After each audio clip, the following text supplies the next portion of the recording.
Opinions podcast. Welcome to Podcastville. Coming to you on the eve of UNC Duke. Yet another matchup in the greatest rivalry in sports, baby. What's your opinion on it, Berg? Do you think it's the best rivalry in sports? It has to be.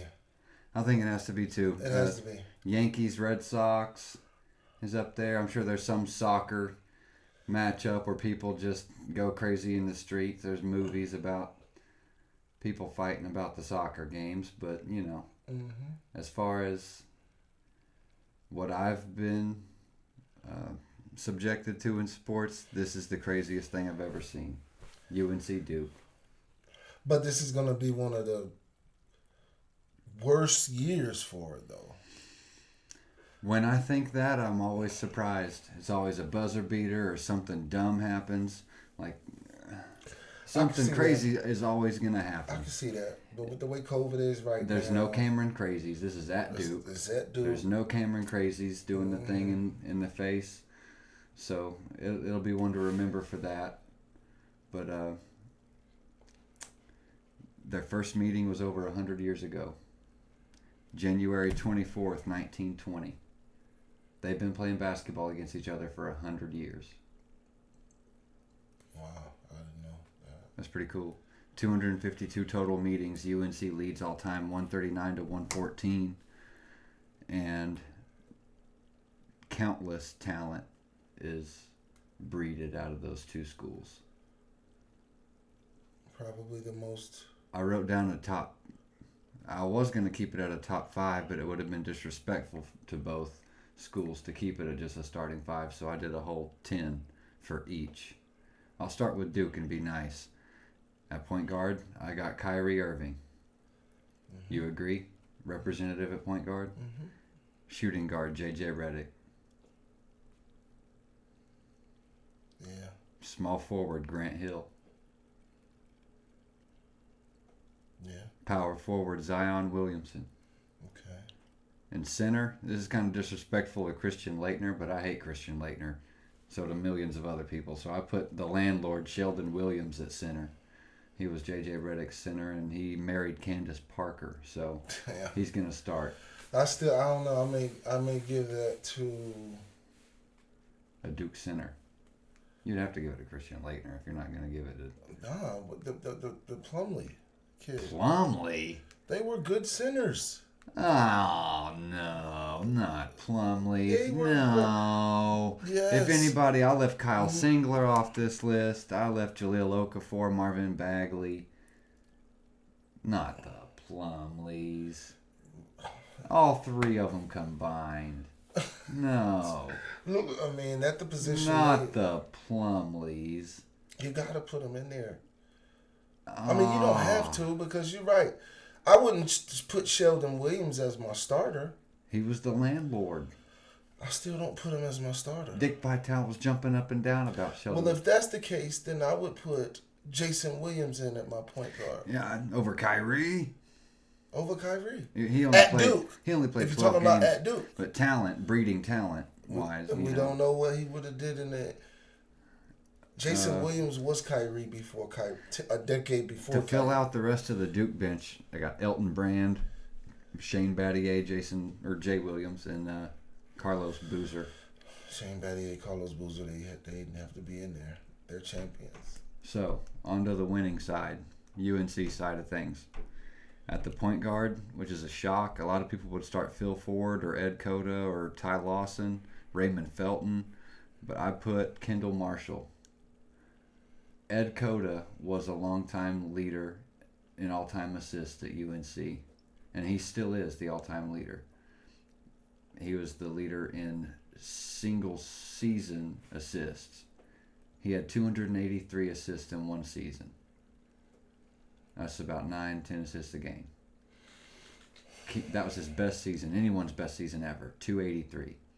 Kendall Marshall as a junior, 351. He broke the record by 70 assists. I get all of that, but I'm still not putting him over Ty Lawson, Raymond Felton. I'm not. I am, because if you were to have this metaphorical Ed Cota either lineup, Kendall Marshall will give these guys the ball where they want it. And if you give these guys the ball where they want it, you're not going to lose a basketball game. Ty Lawson would too. But Ty Lawson is a little more selfish. Kendall is the most selfless point guard that I've seen at UNC.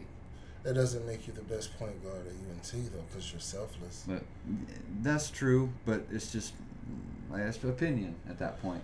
I'd want to see the spread it around like butter offense, and he does that. I trust Kendall with everything. It was so fun to watch in college.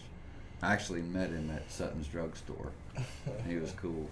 I let him know he was the man. Shooting guard for UNC, Michael Jordan. No surprise. Small forward, Vince Carter. At the power forward, I got Rasheed Wallace. That's a size advantage over anyone if you could start Rasheed at the 4 and then Hansbrough at the 5. So you're not going to start Rasheed at the 5? Hansbrough at the 5. Rasheed's faster than Hansbrough. He can run the floor. I would have Hansbrough be the trail. In that secondary. I ain't even going to get into that, though. In that secondary offense. Yeah, I would have Rasheed running the floor and trying to catch the primary oop, and then have Hansbrough reverse the ball at the top and then get the screen set for him and go into the post. With that, Roy Williams. You know James Worthy played at Carolina, too. I know. I've got him. He's my 6th man. I'm not going to start James Worthy over Rasheed Wallace. I'm not good. Tyler Hansbrough shouldn't even be on that list. He's the all-time leading scorer. He scored more points than any of these people. Yeah, but you're talking about basketball skill. What's the whole point of basketball is to put the ball in the bucket. Yes, but and Hansbrough did it more than all of these guys. How many? I'm wearing his shirt. I'm not going to leave him off the list. How many of those guys stayed all 4 years? Not one. Nope. Phil Ford. Yeah, in 1901, but he was the leading scorer until Hansbrough. Stayed all 4 years. Yeah. Makes a difference. But Phil Ford changed the game of basketball itself. I mean, I get it. It was a little dully-bully back then, but that was the time that the alley-oop, plays for the alley-oop, the first play for the alley-oop was drawn up at UNC. I get it, but the shot clock was implemented because of Phil Ford. Okay, I get all that, but I'm talking about Tyler Hansbrough. I would put Rasheed at the 5, if anything, and put Stackhouse at the 4. I got Stack on the list. To finish out the UNC list, I got James Worthy on the bench, Jerry Stackhouse, Ed Cota, Anton Jamison, Phil Ford. I'm leaving off a lot of guys. Leaving off Sean May, leaving off Raymond Felton, leaving off Ty Lawson. Wow. There's so much talent on that UNC side. It is. And even the younger guys. Kobe White, Harrison Barnes. There's a few really talented guys. Harrison Barnes, very talented. For real? He had a couple 40-point games. You left him out. For sure, yeah. Wow. But yeah, no fans in Cameron Indoor tomorrow, so it's going to be interesting to watch, hear the games and the intensity. Duke's trash this year. So Duke is 7-6, and they had some games postponed due to COVID. UNC is 11-6, so UNC's played more basketball. Duke's trash. I'm pretty sure I read the other day. I would need to look, and again, I don't fact check. I'm pretty sure I saw Coach K saying something about players need to get the vaccine and stuff like that. He keeps bringing this up like he don't want to coach or they don't want his team to play. He don't want to do it because his team is trash this year. And he knows it. Years back, he had a terrible team and he scheduled a back surgery and sat out just so it wouldn't affect his record. They went like 500 if that year. They were garbage. And he sat out. Smart. To where it wouldn't have. But my personal opinion, I'm going to be honest, the days of Duke and Carolina really running the field as far as college basketball, It's over. Even if it is, I'm still going to be a lifelong Tar Heel fan just because the happiness it's brought me. You shouldn't stop being a fan of the team because they get trash. I won't, and I can't. But I don't see that happening. I think just off of Duke and Carolina being their names, people are still going to want to play. But it's a whole lot more talent out there, and kids are spreading it out, man. Mm-hmm. You got all of these other schools where kids are going to now to play, especially when you got guys like Juwan Howard at Michigan and Anthony Hardaway Memphis, Patrick Ewing, Georgetown. You know, when you got kids want to play for those guys just as much as they want to play for a Krzyzewski or a Roy. If Gilbert Arenas could get his PR stuff together, like not cuss on Instagram and not doing dumb stuff, I think he could be a great college basketball coach. I know he could be he needs to go to Arizona and be a college basketball coach, tighten his game up. He could really do some good. That's what I'm saying. The floor is spread out so much now at college. When back in, just some years ago, you knew it was either going to be Carolina, Duke, Michigan State, Kentucky, Kansas. That's was about basically, that's it. That was where it was at. You know what I'm saying? Now it's Gonzaga, Baylor, Villanova. Yeah. Michigan. Stacking the house. Yeah. Syracuse. I can't stand Syracuse. I'll just throw that out there. Boeheim. Oh my. He hurts me. That nasty zone defense. That's so ugly. But it's lethal. Oh, no, it's stupid. It's stupid. He needs to throw that in the trash. They win games off of that. Boeheim. Give me a break. Put a mask on, Boeheim.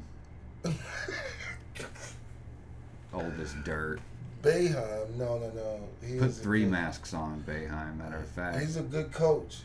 Ugh. He's a good coach. He looks like Bernie Sanders on sitting down like...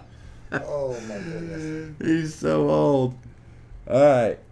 NBA standings. So, Philly is still atop the East at 16-7. The Bucks are pretty far behind them at a 2 spot, 13-8. And your Nets are 14-9 at the 3 spot. So Philly is keeping it going. Embiid had 31 points at halftime yesterday. We're filming this pretty late Friday night. I still feel like I think the Nets are still going to do their thing in 7 games in the playoffs against anybody. Yeah, right. But Philly has the best chance of beating them in the East, my personal opinion. Now, I don't think the East standings matter as much because the bottom half of that bracket pretty much sucks. Exactly. The West is a different story, however. I did not see the Jazz maintaining. I mean, I know it's just a week from last podcast, but the Jazz are atop the West at 17-5 as of tonight. Clips, number 2, right behind them at 17-6. Tied with the Lakers, 17-6. Didn't the Jazz just go on like a 10-game winning tear? They played the Hawks in their last game, and Donovan Mitchell, I need some more consistency, but I think he's going to be a consistent all-star in the league. I need more night in, night out consistency, though. I need him to average 25 a night plus. He doesn't? I don't know what he's averaging right now. I need to look, but when I look at his numbers, I'm often not impressed. But I was in a 2K lobby a few months ago, probably like 8-9 months ago, and Donovan Mitchell was in there.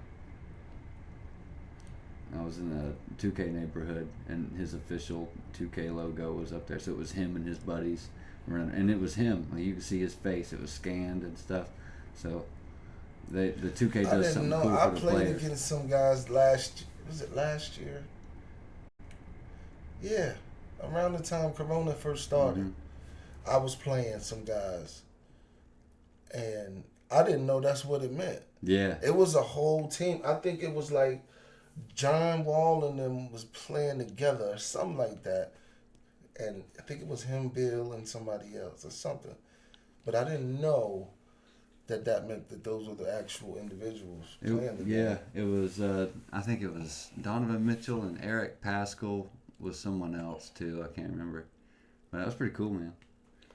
It's dope that game. But to see the mob, there would be like 100 people in that neighborhood just following his guy around like he's the Pope or something. No way. Yeah. It was cool. But yeah, the Nets game is on in the living room right now.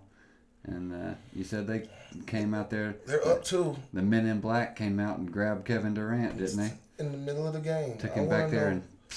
They first said that he wasn't clear to play. So he didn't start the game. He came in halfway through the first quarter. And then they took him out. And then in the middle of the third, right after a challenge, because they had challenged a foul that they had given to Kevin Durant. So right after the challenge, they reverse it. They come out. Adam Silver had to make a call, and they broke protocol. And oh, dude, Adam Silver's a schlumdummigan, isn't he? But I guess that's their way of letting everybody know that they are really actually trying to be safe about this thing. You can't be too upset that they... My problem with it is if there was any discrepancies, you should have never let him get on the floor in the first place. If he played 2 quarters, right? Mm-hmm. If he played 2 quarters around these guys, the damage has been done. The damage is done already. He gave everybody corona already if he got it. Right. Let him finish the game. And that's true. And my problem with it is when it gets to the point of communism. Like, you can't go to your little sister's birthday party. Right. Yeah, I don't agree with that.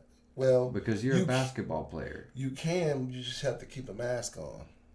Or something like that. I don't know. I just don't know how it's getting leaked that these people are at these places without a mask on.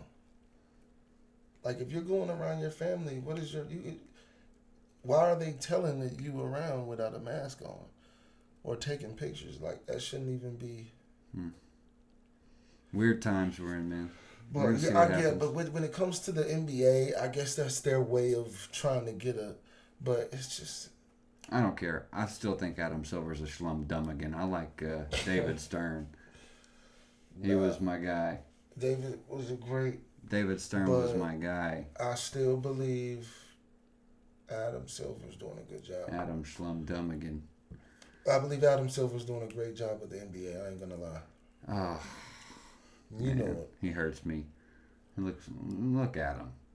Looks like a meep on SpongeBob. 2 surprises. Jazz number 1 in the West, and Dallas slipped all the way to the second lowest in the West, 9-14. Because I'm going to tell you one of the reasons why I was watching some of a Dallas game. Kristaps Porzingis. He can give you some points. But even as a 7-footer, he can't stop nobody. They're abusing him on the other end when they're D'ing him. I noticed in New York he got in a lot of foul trouble. I probably told him to lay off and not play defense so he could stay in the game. I don't know what the deal is with that. He just doesn't. He's always been in foul trouble, though. I think it's too long. He just gets in the way. He's just a shooter. He's not a nothing elser. And that's not, Luka, he's great, but you can't do it by yourself.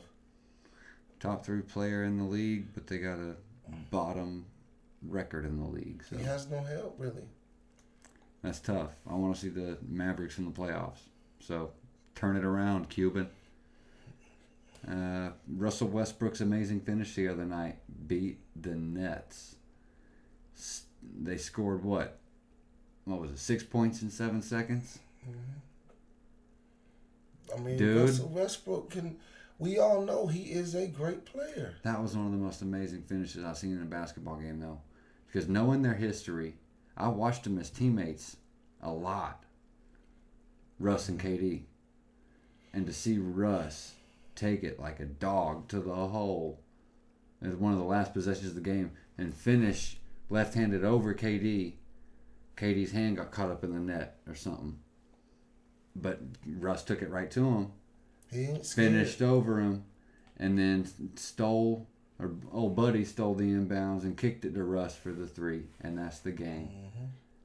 He getting tired of people that's selling. Beautiful. He getting tired of people saying he ain't got no jump shot. If I'm a fan of any one of the 3, if I had to pick one, I'm picking James Harden. Okay? Yeah, I'm just a fan of them. I like to watch him play basketball. All 3 of them.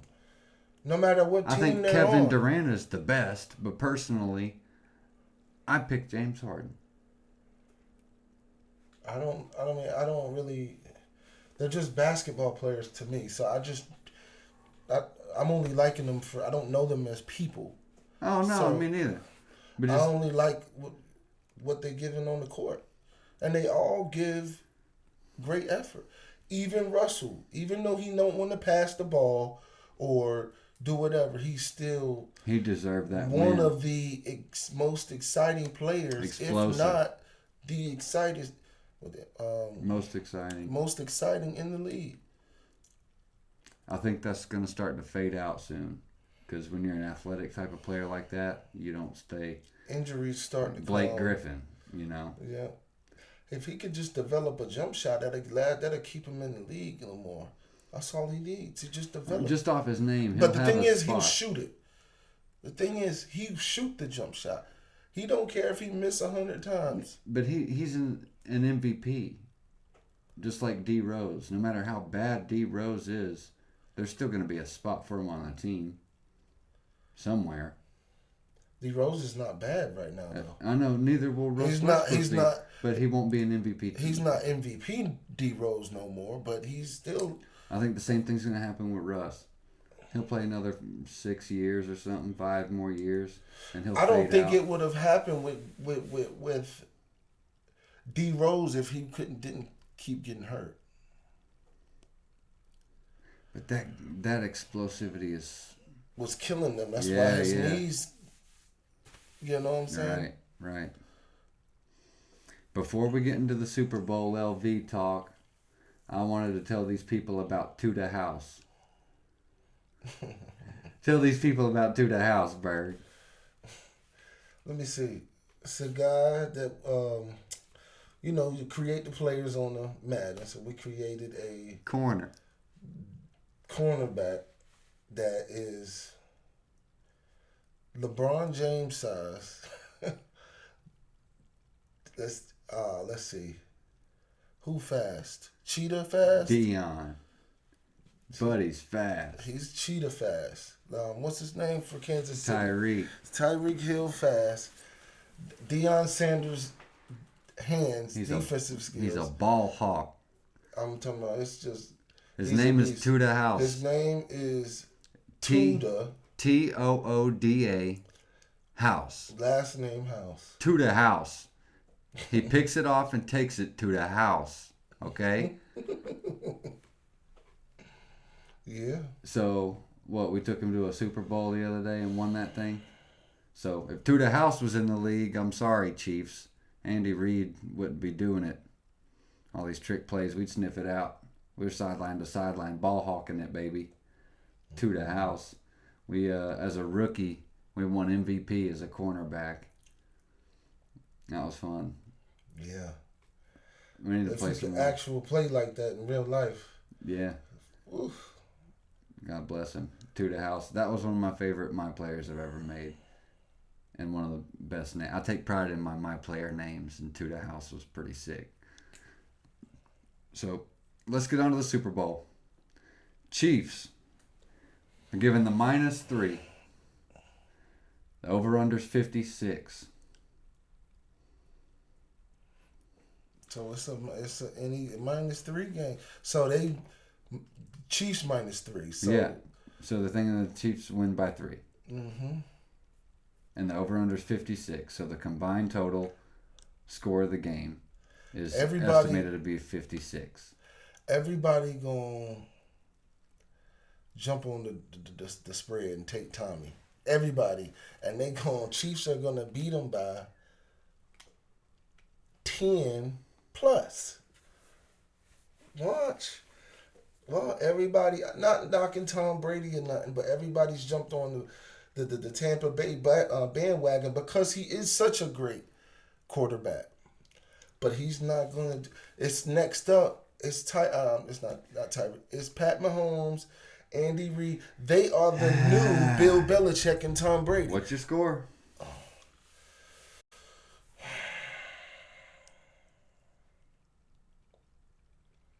Give these people something, Berg. 21.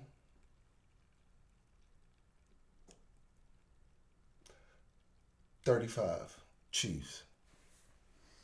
All right. Here, I'm writing it down. I'm disrespecting them. Berg. I'm disrespecting them. 35-21 Chiefs.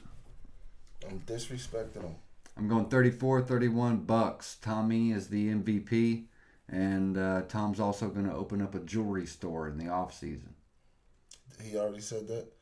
Oh, with all the rings. Yep, with all the rings, he's gonna open up a pawn shop. I'm willing to bet right now. Well, I just want to put a notice on this. If Andy Reid and Patrick Mahomes stay together until Andy retires, if Andy could last 5 more years, those cheeseburgers are getting to Andy. That's what I'm saying. He's looking like a hump schlump again over there on that sideline. If he can go 5 more years, looking like a deep I dude. guarantee you that's 3 Super Bowls. That's 3 more Super Healthy. Bowls. Kelsey stays. Tyreek stays. They pay everybody. Keep drafting good talent. Yeah, you're right. They're gonna be there. And then after he beats Tommy today, this weekend. You know what's scary? What? The Rams. The Rams made a big trade. Matt Stafford is the new quarterback. Jared Goff took a hike. Where did he go? Kick rocks. Is he on the team? I believe they traded him to the Detroit. Lions. I'm pretty sure. Yeah. I know he is not feeling that because he's an LA kid. Didn't he come from like UCLA or USC? Yeah, he got that suntan. Like he grew Detroit's up LA kid. Brick. It's brick out here. He ain't gonna like that. Brick. He ain't gonna like that. Yeah, that sucks. But for the Rams, you got a great offense, an upgraded quarterback, and questionably the best defense in the league with Aaron Donald and Jalen Ramsey. So you still got the honey badger on the safety end. That's tough. And Kansas City, Kansas City defense is tough too. They got to maintain and keep everybody. Keep Chris Jones and keep. I ain't gonna necessarily say that, man, because I know some of them are gonna stay for a few more years, but they can keep finding talent, get some. But when you win like that, no one wants to leave. Why would you want to leave? Exactly. Yeah. Exactly. So, I think you're right. They should maintain and keep making these appearances. But all right, so Berg. Going on a limb and calling it 35-21 Chiefs. I got the opposite, 34-31 Bucks. And it won't be like a nail-biter, game-winning field goal. I think someone will take a knee and run the clock out. And Tom will take a knee for the Super Bowl. All right? That's it. I just don't want to see no bull jive happening that's detrimental to game-changing bad calls and stuff to help a team win either. I hate that. Yeah, the crowd should be rocking, dude. It's going to be in Florida. They don't care in Florida. No, they have coronavirus protocols, but they probably it's a lot of people. It's a lot of people still going. Yeah, it's going to look like spring break at that Super Bowl. But it's going to be nice. I'm ready for it. All right. So, until then, we got the greatest rivalry in sports tomorrow. UNC Duke. Roy Williams, I don't know how long he's going to be at the helm of the Tar Heels. So, I'm going to watch every game I can. Got to work tomorrow, but still, I'm going to catch most of the game. Yeah, because really both of these teams are trash this year. We got some NBA talent. But we're just not putting it together. You're playing like trash. Yeah. You're right. 11-6. That's not the Tar Heel way. Not too hot. But all right. That's it for Andy Reid looking like a slum dump again. Let's go, Andy. Let's go and get you another one. So we'll get another episode in next week talking about what happened during the Super Bowl, who's right, who's wrong. What, you got $1 on it? I got $1 on it. I mean, I bet I meant to have $1 and do a $1 bet, but that's the thing I forgot. I've already made a bet with somebody else, 2 other people. Oh, and next week I'm going to break down FanDuel. I've been doing pretty good in these FanDuel bets lately, winning $1 here, $1 there, and I didn't want to throw that on this podcast, make it too crowded. All right, Berg, any parting words for these folks? Until next time. All right, take it easy, people. We'll see you after the Super Bowl. I'm flexing. Ooh. Hey! I'm flexing on them. Wow, wow.